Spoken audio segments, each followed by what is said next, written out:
You're listening to Radio Free Rhinecliff.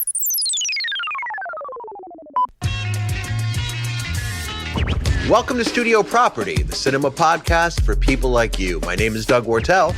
And I'm Devon Irby. And this week, we're discussing House of Yes, circa 1997, directed by Mark Waters, starring Parker Posey, Josh Hamilton, Tori Spelling, a post Beverly Hills 90210 Tori Spelling, Freddie, Prinze Jr., and Geneviève Bujold.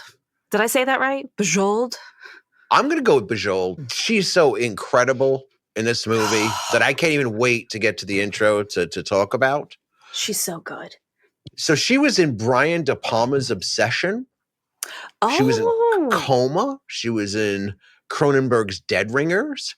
And here's a fun fact. She was the original Captain Janeway on Voyager. Yeah, no, she wasn't. She was cast as Janeway. And then 2 days into shooting, she was like, yeah, no, I'm out. Just say I'm gone.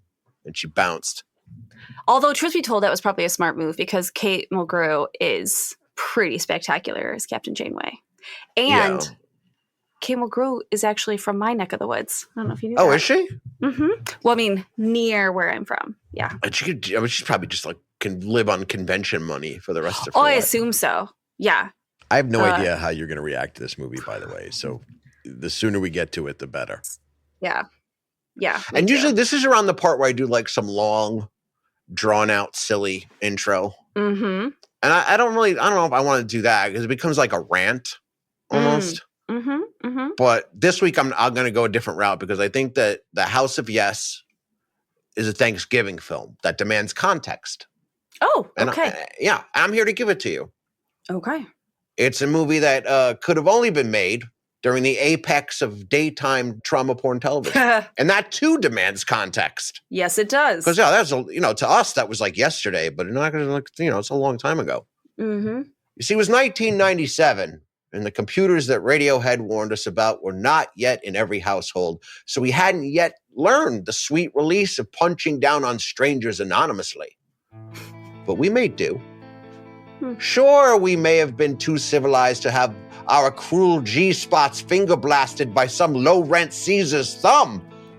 But we wagged our tails like Pavlov's dog, waiting for Maury Povich to either sentence some poor schmuck to the Iron Maiden of permanent responsibility or say those 5 magic words that would instantly shatter the defiance of any young mother who dared to have sex while being poor.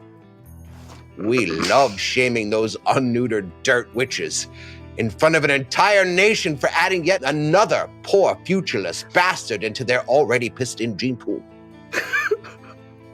This film wasn't made during the summer of Smells Like Teen Spirit, but rather the winter of You Are Not the Father, which was the psalm of science itself that when delivered meant a man could return to smoking freedom from the broken light bulb of life and fuck another day. Hit the theme song, Devin.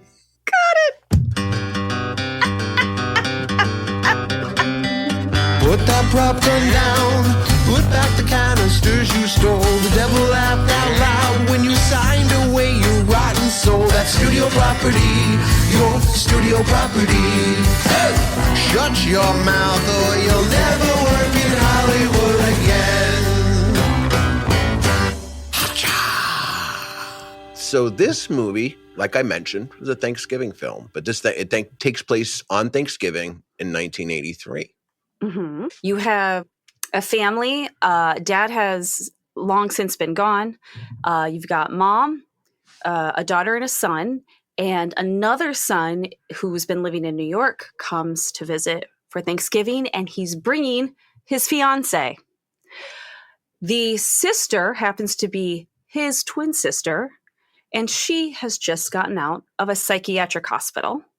Mm-hmm. And she's very upset when we learn very quickly that she's very, very upset that he's coming home with a fiance. Well, he's coming home with a lady. Initially, they don't know that she's the fiance, but he's coming home with a lady friend. Right. I mean, almost immediately we jump into this film and we learn just how unstable this young lady is and what this poor little fiance has gotten herself into. And then we just progress through an entire film of instability throughout this entire family. Now, Jackie is played by Parker Posey. Mhm. It's an unreal performance. It's surprising how good it is. She won a Sundance Award for this. I believe so. Yeah. And should we reveal what happens, or should we wait for that?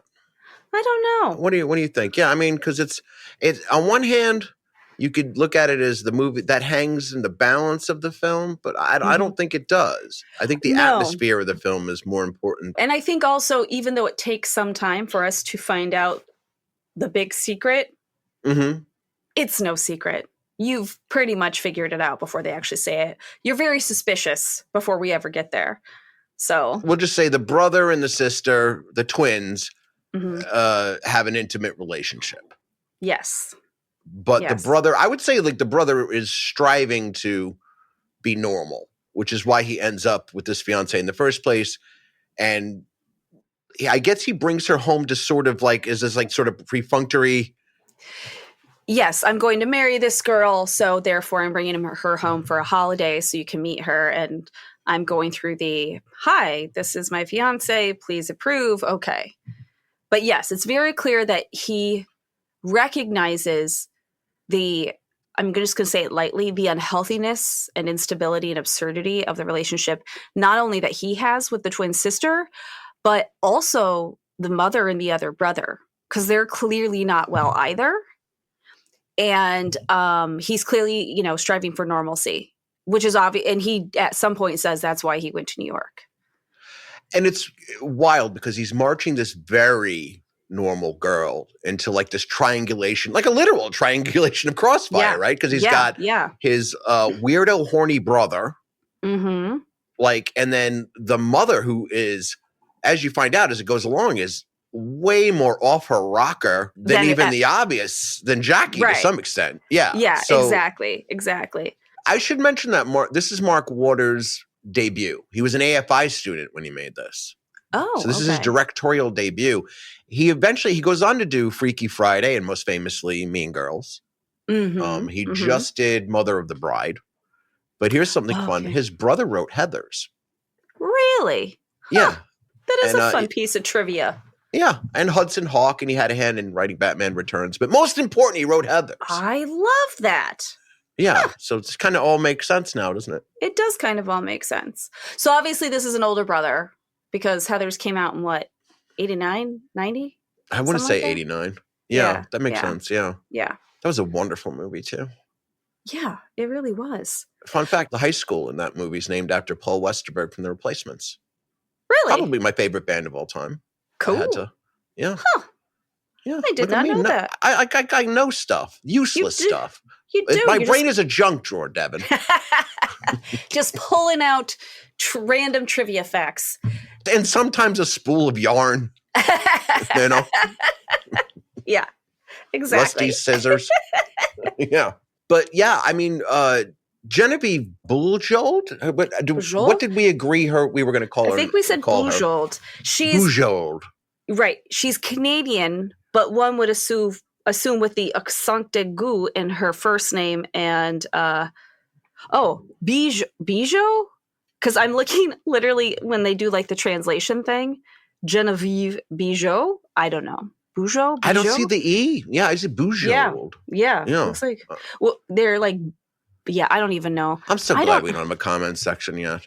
We're going to be too. barbecued. Yeah. I know. When we get a Discord, there's going to be people waiting for us with pitchforks and torches. It's going to be their bad. Malice. Right? Yeah. It's going to be so bad. Unlike.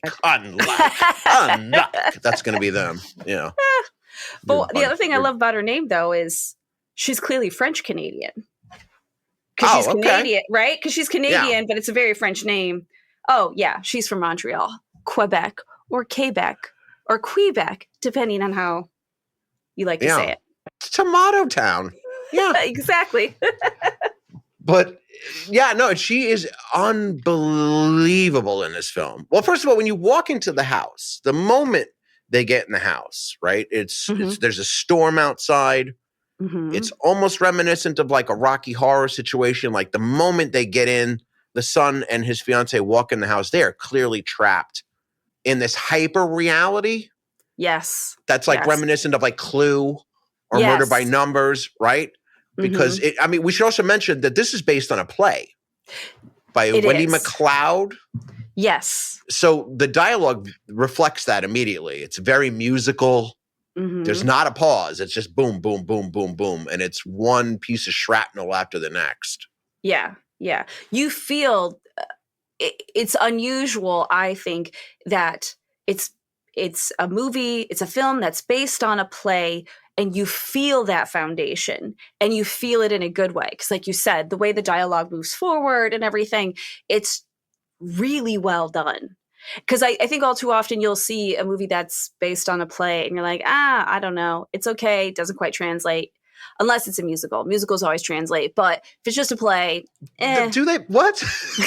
They always translate. They always translate because they either translate beautifully or they translate like a flaming dumpster fire. And either way, they translate. That is my point. Or foreign expletive. That's what they translate, yes, right? Exactly. But this, you're right. That dialogue, you feel that stage dialogue, but you feel it in a really good way. It's spectacular. Yeah, and it just, you're catching, like, did they just say that? And then the way they play off each other and the way it seemingly never ends. I'm gonna play an example of this. Okay. I think that it's important to establish that from the moment that the Tori Spelling character, who her name is Leslie in the film, she's the fiance, the moment she walks in the door, she's not welcome by anyone. No. In fact, Geneviève Bujold, Mrs. Pascal, at one point speaks to her alone, lets her sort of know that, he belongs to his sister in a way. Which is weird. Yeah. Oh, yeah. And then when she gets alone with her son, she's like, why are you with this woman? He's like, because I love her. And she goes, well, do you love her for any particular reason? Which is great. It's great. Yeah. Great for us as the audience. Horrible for him. Yes. You're like, yes. What a horrible thing to say. But check this clip out. This is the moment when Ditzy Leslie, played by Tori Spelling, comes down the stairs. Yes. Now she's surrounded by her fiance, the brother Anthony, and the viper that is our Jackie O, played by Parker Posey. Here we go. Oh, my. Good evening. Good evening. Is that an evening dress? I don't know. It certainly looks like an evening dress. It's very pretty. Well, I dressed for dinner. Would you like a glass of Liefermilch? No, thank you. I'll just have a glass of wine. That's the name of the wine. Oh. I don't speak French. Who does? You do. Oh, that's right, I do. So, what does that name mean? Her face. In French? I think it means something German. Oh. It means loving mother's milk. You speak French? No, German. Well, I know how to say I love you in sign language. Let's see. Oof. Cool. This line here, this is great. Don't leave this girl alone with any handsome deaf mutes, Marty. That's my advice to you. That's so great. Don't leave this woman alone with any handsome deaf mutes, Marty. That's my advice to you. Yeah. Great. Oh, and the way the whole thing plays out, and you realize the whole thing is going over her head. She doesn't know it's the name of the wine, and then she's like, I don't speak French, but it's clearly not French, it's German. And then the back and forth about who speaks French? You do. Oh, right, I do. And the way she says that. Her face is so great in that. It's so good. This was a period also where Parker Posey, I don't know if you remember this, was like the queen of indie movies. Yes. When she did Party Girl, that was unreal. She was just like indie royalty at this point for playing characters like this. But this one is just incredible. Honestly, all of them are good, but in particular, the three ladies crush it. They crush their roles. Parker Posey is excitable and unhinged, but making an effort to keep it together while at the same time being very mean under the guise of being lovely and nice. Yes. And then Tori Spelling is also surprisingly good. Because I know it's a mean thing to say. It's a mean thing to say, but I mean, we're coming off of Beverly Hills 90210, right? Well, I don't think it's a mean thing to say because of 90210, but also her father paid for this film. I don't know if you know Yes. that. He financed the whole thing. Oh, let me tell you, I didn't know that until I sat through the credits and saw that it was a spelling production. And I was like, oh, that's how this got made. Got it. Right. I'm going to play you something here really quick. Okay. Because can I put you down for enjoying the film Yes. as we go along? Yes. Okay. Absolutely.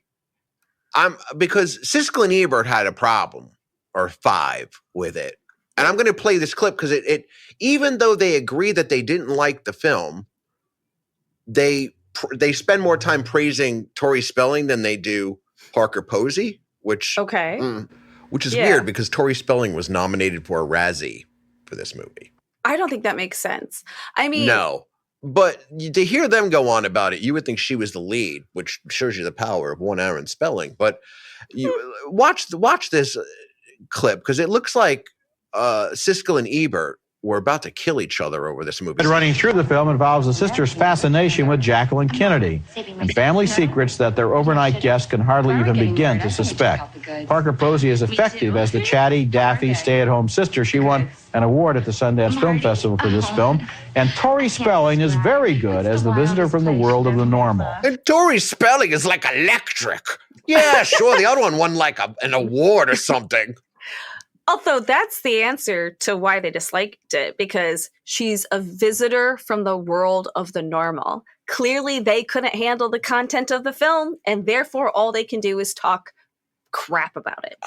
Let's continue. That observation is on point. Because I didn't care for the picture, and I think that the Jackie O conceit, frankly, ruins the film. It's what the film is about. But Roger, no, it can be about something and not be good in this presentation. Siskel's going to pull a gun. That bored me. I thought it was clearly mannered, and actually, the Tori Spelling performance, who you wouldn't expect given the reputation of Posey and her. What does that mean? She's the one that I think makes the film come alive. Oh, do you now? Well, she's the one who represents our interest because she's the same person who gets into this situation. But I think you have to concede that the director has the right to make one of the people obsessed with Jacqueline Kennedy. He does. I mean, but that's the whole premise. But he makes it. But Roger, that's not really new. It seems so mannered. And when I say not new, what I mean is using that character to be like somebody bringing another Marilyn Monroe. Have you seen with people who thought they were There Jacqueline is so much in Kennedy? the culture, Roger, and the Marilyn Monroe fixations, those kind of things. Pick some other character. Frankly, it's tired. Why not pick Betty Crocker and do it better? Well, you know, I'll see that picture first before I'll see this one again. Okay. You didn't like it. Let's get that on the record. I didn't like it, but I think that the objection is kind of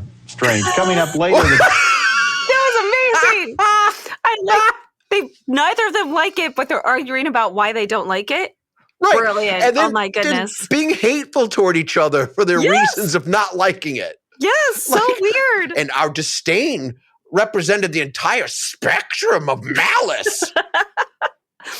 Well, also, did you also immediately feel you can tell the age of this film? Because it was okay for them to say we really didn't like it because basically everybody was mentally unwell except for, but we liked the girl who was fine. The girl who was clearly what we would consider normal. We liked the one who wasn't neurodivergent. Yes, exactly. Where I feel there's no way they could have made that argument today. There's no way they could have made that argument. Oh, man. Ridiculous. And also, why was he complaining about it being Jackie O? Why does that matter? I feel like in his head, like he had that, like the Nighthawks painting in his head. And he was like, you can't do the Marilyn Monroe or the James Dean. And even though Jackie O's not in the painting, she is in his head. Right. It's like, you're just doing people we know. I mean, I feel like the conceit of Spider-Man being able to spin webs.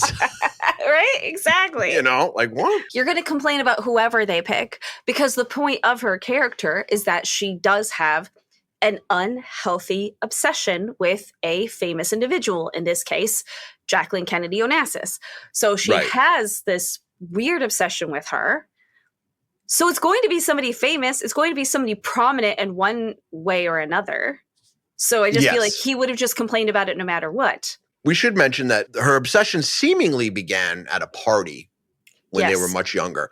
Yes. And the assassination itself had affected them really strongly. You find out that the father disappeared. This part I didn't love, but it's like the father disappeared that day. Later you find out why. But also like at a party, she wears the famous pillbox hat, pink combination with the black piping. You know the outfit, right? So and she glued macaroni to herself and drowned it in ketchup so it would look like brains, which is, really good cosplay, especially this is 1980. Oh, this happened in the 70s then. If this is 1983. This is solid cosplay. I mean, it really is. Yeah. Let's get into the Anthony character a little bit. Yeah. He's played by Freddie Prinze Jr. Mm-hmm. And this is made the same year as he made I Know What You Did Last Summer, which is what launched him, into superstardom. And what I like about this role in particular is, like you said, so I Know What You Did Last Summer launched him into superstardom. And he was very big in the 90s and the early 2000s, but it was always for those little kind of teeny bopper rom-coms, Yeah. I was clearly quoting Uncle Ivan for using teeny bopper, just so you know. I feel like that's You're like, the teeny boppers. The teeny boppers. Right. The kids that kind of have pubic hair, but maybe not. It depends, I'm not judging. I'm just saying. Yes. But he would, that was what he was in, right? Right. Ultimately, he did, a few years later, he did the Scooby-Doo movies. He was actually a pretty delightful Fred, but, Scooby-Doo movies, the live action ones, and She's All That, right? Like those, and like you said, like those kinds of films. He's also Mr. Sarah Michelle Gellar. He is. He is also Mr. Sarah Michelle Gellar. So yeah, he's dating Buffy at this point. Yeah. And so unfun fact. Oh. Both of their fathers committed suicide. Oh, that is an unfun fact. Yeah. Fun fact, I met his mother one time. She was friends with my boss. Uh-huh. Oh, wow. When I was a young lady working, I had a boss who was like best friends with his mother. And I met her. And she was cool? She was very nice to me. I had gotten tickets to take my boss to this political event. We'll leave it there. And she couldn't go. And she was like, you should take my friend Kathy. And I was like, well, if she'd like to go, I'll be happy to take her. And I literally took her to a political event. Aw. Yep. On the word of Ms. Freddie Prinze? Mm-hmm. I don't know her name. What's her name? Kathy Prinze. Kathy Prinze, right. Yeah. Okay. No, she was very nice to me, but I just remember thinking at the time, this is super weird. But she wanted to go, and I was trying to be nice to my boss. So I took her, and... And I was like, one point I'm driving my grandmother's old, I had my grandmother's hand-me-down Pontiac Grand Am that was a piece of garbage. And I was driving her. How old were you here? 22, 23. And you're driving like a Pontiac? Like a Pontiac Grand Am, like a 1993 Pontiac Grand Am. Like it was like old, it was a piece of crap.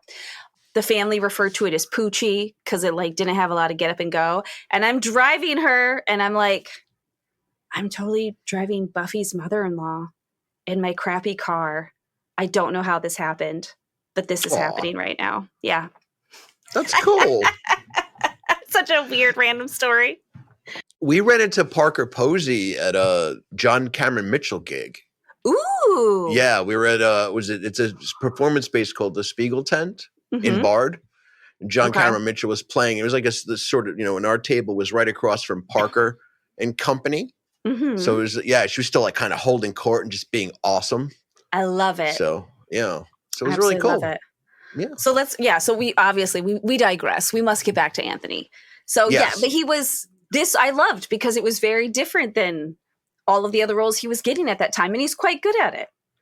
He is really good at it because what he's playing is like this sort of like weird little brother who drops out of college and he's sort of taken on a caretaker role where Jackie's concerned, but he forgets stuff. Mm-hmm. Like he's kind of like a human betta-fish. Yes. His mother asks him, like, did you give her medication? He's like, I don't know. Yes. He doesn't remember anything. But as soon as he said, like he said, this was their first visitor. So as soon as this woman enters the house, he's like all over her. He can't leave her alone. And it's really, really uncomfortable. It's very uncomfortable, but also it's exacerbated by the fact that Jackie's character quietly pulls him aside and is like, you know Marty and Leslie aren't serious, right? I know they say they're engaged, but I bet you have more in common with her. And basically tells him, you need to try to tap that. I mean, that's basically what she does. which just then exacerbates the absurdity of his character anyway. Yeah, I mean, it's kind of weird because around this point of the film, it sort of stumbles a little bit, and it's because the whimsical music isn't as prominent as it is during the quippy parts, right? Yep. So we start to lose the hyper reality or the sort of Clue atmosphere of it. There's a great scene where Marty tries to play chopsticks with his bride to be on the piano, and it's excruciating because she's terrible. Yes. And then Jackie slides in and they play this incredible piece together and they're clearly having a blast, right? And it's this really strange, it's just sort of like, oh, well, this is who he belongs with, his twin sister. Right. So Tori goes upstairs, Leslie goes upstairs with Anthony. You know, Anthony follows her. And after they confess to Anthony that they've been having a relationship or they've always had this relationship, which I felt was kind of unnecessary. Like maybe Anthony should have already known. Well, and I sort of gathered that he did know, but they never actually said anything. But he was always suspicious. Yeah. Because way that's true. Because the mother knows too. And the mother knows too. Right. Yeah. So it's like a thing that everybody knows, but nobody actually says out loud. And also, that was the first moment where I wasn't sure that I fully believed Marty's commitment to quote unquote normalcy, because he and Jackie pile on Anthony. And he, you know, when Anthony's like, why did you tell me that? Why did you tell me that? And they're like, you knew. And they give him such a hard time and they basically tease him. And they're like, what are you talking about? You knew this. Well, this is the interesting part of the whole Thanksgiving part of the movie, right? Which I'm not sure was like hit hard enough in the actual composition of it, right? Because this is the interesting thing about taking any fiance home to your family. There's always a level of family dynamic that isn't like the outsider that you're bringing in, right? And you sort of slide back into that dynamic to some extent, even though you have the camera of your outsider on you. The moment that person leaves the room, you fall victim to that dynamic and you sort of become in that cycle. Now, the hyper exaggeration of this madness that this family has is just makes that more so. And that I think is a very smart choice. But in execution, in the part of Anthony, where Anthony's concerned, like saying it to him, it kind of takes you out of it a little bit, because I feel like there are certain subjects where even that reality, you can't just gloss over that. Unless the normal character is over the top, like Susan Sarandon in Rocky Horror. Do you know what I mean? Yes. Yeah, I see what you're saying. Yeah, I would agree with that. Yeah, like I'm not taking away from Tori Spelling's performance. Also, I wasn't there when she was being directed. I don't know what the level of outrage should have been, because what happens is she goes downstairs and you see that the brother and sister not only are having relations, but they have a ritual that revolves around reenacting the Kennedy assassination, which is so creepy. You wanted to say hot, you did want to say hot, but like, but yeah, it is really it is very, very odd, and to say the least. And then of course, because the incest of it all is played to almost be erotic in the film, which is again takes us out of the whimsical. Sort of atmosphere of the beginning. So it's sort of, it takes a turn where I feel like it kind of stumbles a little bit. Like I've heard critics say like, well, it feels claustrophobic. No, it didn't at first. It's a big house. Yeah. It's that moment where it becomes real. And I don't think Leslie's character reacts to it appropriately. Yes, I would agree with that. And also the way she finds out, because Anthony has said, I have a thing I have to tell you. This is what it is. And she's like, nope, I got to go talk to Marty, like you said. And of course, the power's gone out because of the storm that's happening. And so, Marty and Jackie O don't see that Leslie's literally walked in. And also, did Leslie walk in soon enough to see the shot? That's because that's the other part about that was super just, she's firing a real gun with blanks at him, and because they're reenacting literally the assassination. Right. And then which immediately, is part of the foreplay of it all. Which is part of the foreplay, which is so disturbing. I mean, yeah. Arguably more disturbing than the incest, and the incest is super disturbing because it's always disturbing, right? So, but here you have this extra element where you're like, I don't know what I'm more offended by right now. You're like, I'm very offended. Right, the idea of shooting blanks at one another. Yes. And pretending to murder somebody and then having sex, or the fact that I don't know. Yeah. And you're just like, there's too much happening. So you clearly never dated a goth. No, I haven't ever dated a goth. But yes, then Leslie walks in and sees this.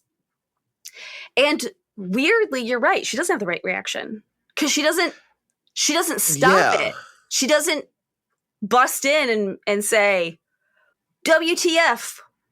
What nonsense is this? Like there's no version of I will, she doesn't Wayne Brady, I will choke a bitch, right? Because I feel like she should just run in and be like, Jackie, and I will choke a bitch, right?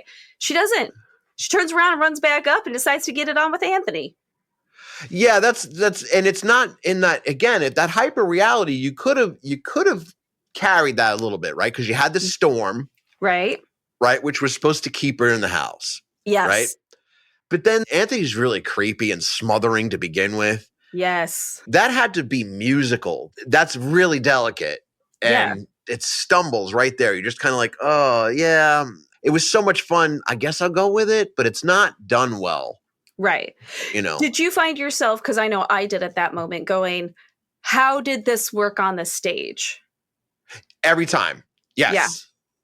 Because it had to. It was probably a lot more fun. You would think so. In that moment. Yeah. And this film, and I don't say that as in, because the film's not actually really graphic at all.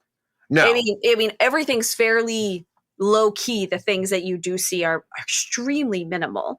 So that's not quite how I mean that. But somehow you wonder, still the structure of that on stage. I wonder how that played out. Mm-hmm. I think also the pacing, and it might have been a failure in the edit. Our brains were still processing the slow motion cut of the wave that Marty is doing as Jack Kennedy. And it is, wow. It is like that wave and that scene and the way that plays out, it really holds you for a minute. Mm-hmm. Mm-hmm. And then we immediately go back upstairs right after Parker Posey puts her brother inside of her. Right, exactly. Yes. We're still processing that. Right. And so is Tori's spelling, which makes everything that happens after upstairs very, very awkward for the audience. Right. Very awkward. Very awkward. Yeah. So. And the awkwardness is added because we realize once Leslie and Anthony are fully getting it on, Mom walks into the doorway and is like, now I have my excuse to toss this gal out in the morning. Yeah. And again, no fuss, no muss, doesn't say anything. It's just like, good job, Anthony. This is all I needed. I just needed a little fodder to get her out of the house in the morning. It's so weird. And it adds to that creepiness. At the end, of course, it all comes to a head, as you can imagine. I don't want to give too much of that away, but, Leslie does find herself running out of the house at the end. And, and we'll get there in the next segment. But I think now's a good time to actually bring up the next segment. Okay. But you know why? Because it's America's new favorite segment, Devon. And I, of course, mean, how do we franchise this, baby? All right. How do we franchise this? Now, this is the segment where we discuss how we're going to make a lot of money remaking and or sequelizing this piece of studio property, as it were. Well, clearly, we are not sequeling because there's no sequel to this. There's nothing. There's nothing that happens other than maybe another psychiatric hospital and cops and a court case. There's nothing else that's going to happen. Yeah.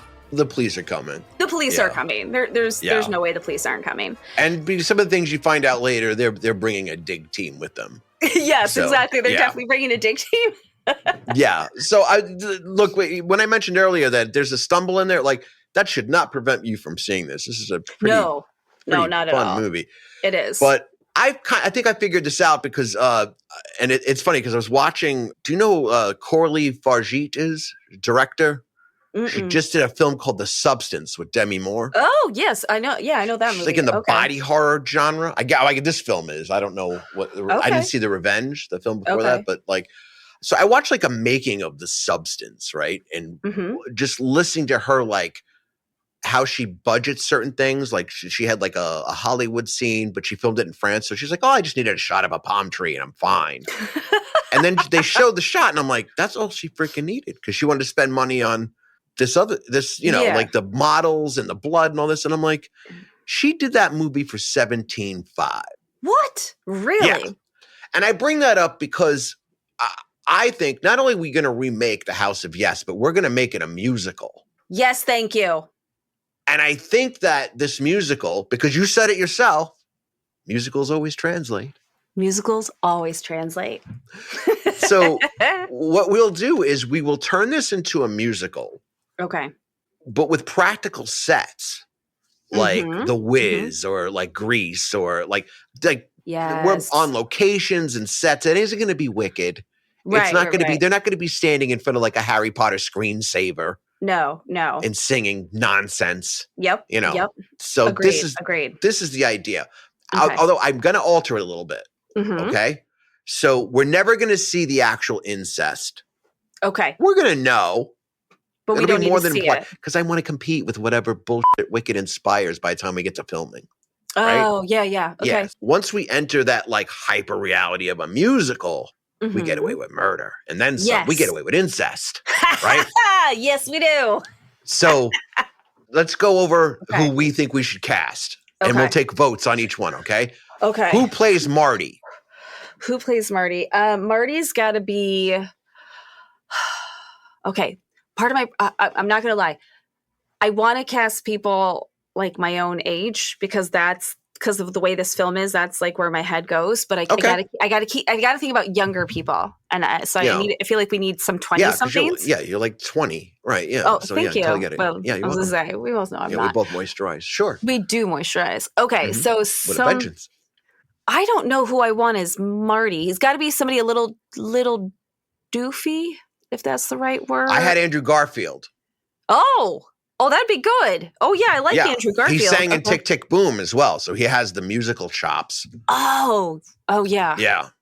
Oh, I was gotta add considering this. all things. Okay, you are considering all things. Okay, So are we good with Andrew Garfield? we're good with Andrew Garfield. I like Andrew Garfield as Marty. Yep, I So like that a let's lot. immediately cast Jackie.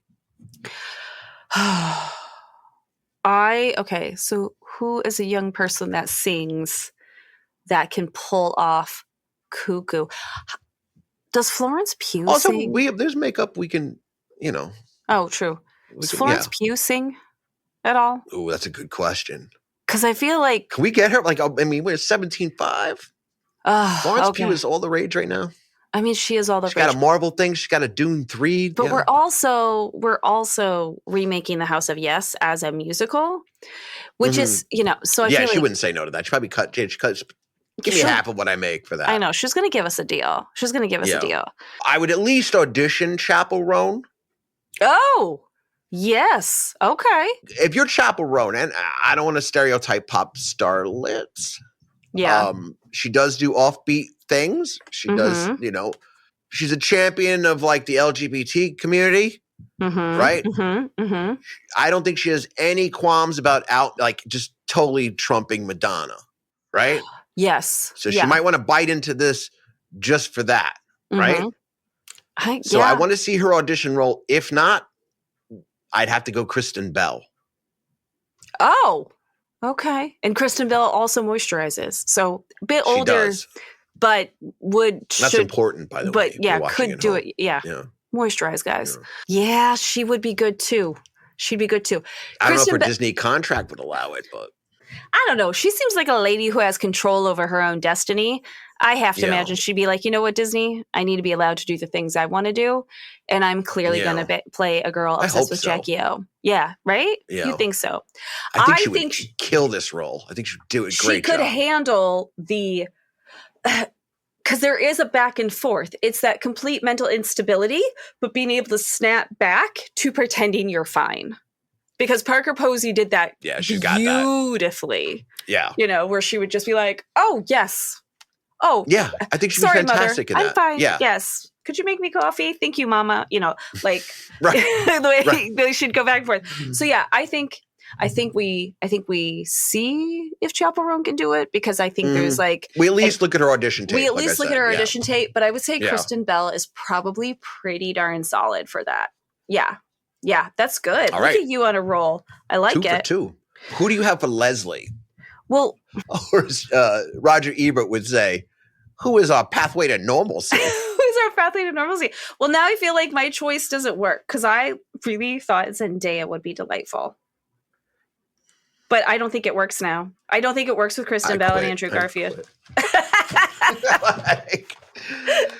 Do we know if Zendaya could sing?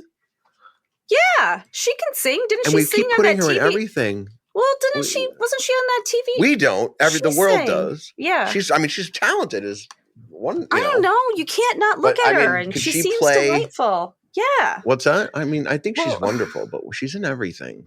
Okay, fine. Well, who did you have? I had Abby Elliott from The Bear. Oh. She played Sugar. Yeah. No, I know who that is. Yeah, but I don't know. Again, I don't know what her musical ability is. Yeah, I don't. Yeah, that's a tough one. That's a tough one. I want to go a little bit more. Milk toast? Yes, I want to go a bit more milk toast. Who would that be, though? Natalie Portman. So I got 17.5. We only have 17.5. Yeah, we only have 17.5. Okay. I think I might have to come back to Leslie, but I know who I want as Anthony. Oh, good, because I have my Anthony's blank. Okay, Ansel Elgort from Tokyo Vice, and he was in the remake of West Side Story. He was Tony. Okay, so we know he can sing. We know he can sing. Great call. But also he's. I mean, milk toast is a good description. Mm-hmm. Or as Uncle Mark says, oatmeal face. Just bland and there. Just sort of bland. That's and somebody there. I wish we could get on the show, but who would never come on in a million years. Oh my God, you're absolutely right. Oh yeah. He'll listen to this and be horrified we mentioned him. Yeah, that's true. He'll cover his shoulders with his proverbial blanket. Yes, he will. He'll be like, oh no, you said my name. It's true. Listeners, we are not exaggerating. We love Uncle Mark. He's our favorite human. Yeah, we love him so much. My Mrs. Pascal is, I think I got an ace in my deck. So who do you got? Yeah. No, you just tell me. Because if you got an ace, let's just do it. Hannah Waddingham from Ted Lasso. That'd be amazing. Oh, she'd be so good. I don't know if she can do an American accent, but. Oh, she definitely can. Yeah, she would nail this. She would be killer. She would run away with this. Kristen Bell and all. Right? The right amount of posh appropriateness, but subtle insanity. Oh, and singing on top of it. And a voice like an angel. Yep. Oh, yeah. Doesn't matter who I was thinking. She's the winner. Okay, so basically, we just need Leslie. Like you said, milquetoast, very, very innocent. But also, she's got to be able to play. We need white meat. Yeah. Yeah. And here. Wait, that was Leslie? I had Abby Elliott. I think she checks all those boxes. You think he checks all those boxes? I just don't know about her musical talent. I think she could play I don't think she's that person, but I think she could play that person. You think so? Well, I think her musical talent is probably fine, because wasn't she part of the singing groups on Saturday Night Live every time they did the sisters singing group? You know, I'm Dunice. Yeah, she was when they first started it. I'm pretty sure she was one of the sisters. So I'm pretty confident she can sing. Right. So, okay, well then we'll lock her in. Okay. You know, look, if you're an agent, if you're a vicious agent, Like, give us headshot. Like, like make your case. If you're young. Okay. Yeah. Like we're open to debuts. Because I mean, Leslie's a very important role. She's an extremely important role. Actually, a debut might be appropriate. We could be breaking the next Olivia Newton-John. We could. We absolutely could. I like this idea. I think that's got a real possibility to it. Oh, the power we would have. So yes, we'll take a chance on us. We'll take a chance on you. All right. So your director. My Who director. Do you have for your director? Okay. Well, I went 2 routes. You went John Waters. I mean, he crossed my mind. I'm not going to lie. He crossed my mind. No, I went Kennedy film. And I was like, maybe we just go Oliver Stone and just be like. No, because you know what? He would imply some conspiracy theory in our musical. And it would have nothing to do. It would be like, da, da, da, da, da, da, da. Don't get the shot. Don't. Like, it'd be like some sneaky. That's why I thought it would be kind of funny. I don't know. I thought it was funny. That or I'm not risking 17.5 on that guy. Okay. Rob Marshall was somebody else I had in mind because we got to go full musical. Then we got to go with somebody who can handle a musical. And he did Chicago. Yeah, he did a fantastic job on Chicago. Or do we need somebody who can tone it down more? Yeah, see, I wasn't thinking musical at all, believe it or not. I was thinking of tone. Okay. I was thinking of a maestro of the material. Right? Oh, okay. And how to handle that material. Jordan Peele. Oh, that's okay. Fine. Yep. I mean, there's no argument. Money. We'd have to bag and bag and bag. But again, we're making an amazing film. House of Yes as a musical. So nobody's going to say no to that. Before I tell you who the composer should be. Okay. I'm going to tell you about my ending, my alternate ending. You have an alternate ending. Okay. Yes. Because Leslie running out of the house, I was inspired by that magic. Instead of cutting to old home movies or that mess, right? Mm-hmm. Leslie runs out of the house. We never learn about the father. I think we could get rid of that. Okay. I think that also it's too neat and boring. Yeah. Like, that's the reason for their trauma. And the mother kills the father. Boring, right? Yeah. Okay. I think what happens is that Leslie runs out of the house and she's screaming down the street. Mm-hmm. She might even just run into a neighbor's house and you see like a turkey dinner on the table because it is Thanksgiving Day. Right. It is. And but that dinner table is surrounded by bunk beds and people covered in blankets, except their sneakers are sticking out because they're dressed like the Heaven's Gate cult. What? Right? Okay. Yes. And then she runs out of that house screaming. And she sees a couple walking their dog, and she's like, help me. My fiance has just been shot by his sister. And she grabs their outfits. She's screaming and crying, and she notices they're wearing the spacesuits from the Space Shuttle Challenger. So as you're pulling out of this cul-de-sac, what you're learning is that everyone celebrating this holiday in this neighborhood has fetishized some big American trauma. What? Credits. And then big musical number, which, could be, appropriate, or just a cover of Grease's We Go Together because we're already here. Because we're already there. Oh, yeah. Wow. That's my ending. That's quite an ending. That is quite an ending. Yeah. Wow. Okay. So that's the ending I would insist on had I be, if I were to produce such magic. Yeah. Wow. I did not see that coming. That coming. Before I tell you who I would get to score it, I'll tell you who I wouldn't get to score it. Lin-Manuel Miranda. Because there is no room for his gobbledygooky MC Hammer rap nonsense. No, there is not. Not in this musical, bud. Not in this musical. At no point is he going to be like, they do what they want to do, say what they want to say. The family. Like, no. No time for that shit. Lin-Manuel Miranda. Sorry, man. I would like to volunteer as tribute to compose this myself. In fact, I went as far as to make a demo. Oh. Let me play the scene out for you. Okay? Yeah. Yeah. Because I was inspired, to say the least. Okay. So Jackie's looking for her hairbrush. Remember that scene? Yeah. Where's the hairbrush? And Anthony starts dropping facts about Marty's visit. Mm-hmm. And she's like, how do you know? And he's like, well, he called. And he called and said he was bringing a friend. And it sounded like it was going to be a female. And remember that scene? She starts to sort of break down. But in the film, it's not allowed to breathe.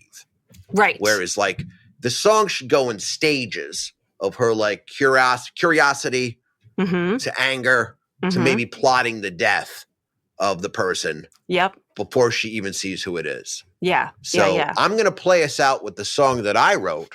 Ooh. And also it foreshadows the things we're going to learn in vaguely. And the song is called The Pillbox Crown. And written by yours truly for an imaginary House of Yes musical.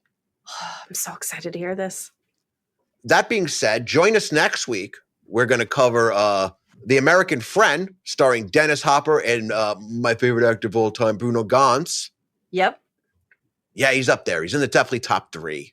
Nice. And directed by Wim Wenders, shot by Robbie Mueller. You'll see next week. It's wonderful. Yeah, we'll see next week. But here is our song for our musical.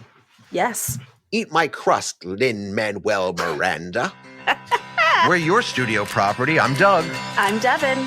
And scene. I wonder what she's like. Probably a ballet dancer. I bet she has long hair and a beauty mark I hope is cancer. I'll take my pillbox crown down from the crock-pot shelf and let this simple bitch know what she got is mine. I am your hot pink angel of death who's gonna take your case. Gonna make you realize just before you die, you might have a beautiful face, but you'll never take the first lady's place. You'll never take the first lady's place.